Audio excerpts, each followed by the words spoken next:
Alam nyo ba na napaka-powerful ang bagong update ng Messenger? Dahil sa bagong update na ito, hindi na lang sa Google tayo makakahanap ng sagot sa mga katanungan at para malaman.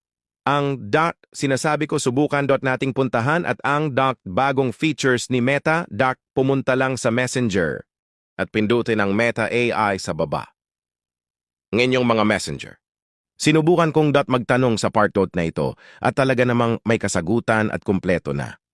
Mukhang malaki ang maitutulong ng bagong features na ito ni Meta sa pang-araw-araw kung may informations na kailangan. For example, sa pagluluto, kailangan mo ng ingredients sa research at iba pa.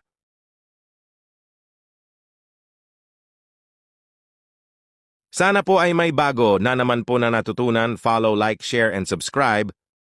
Thank you for watching.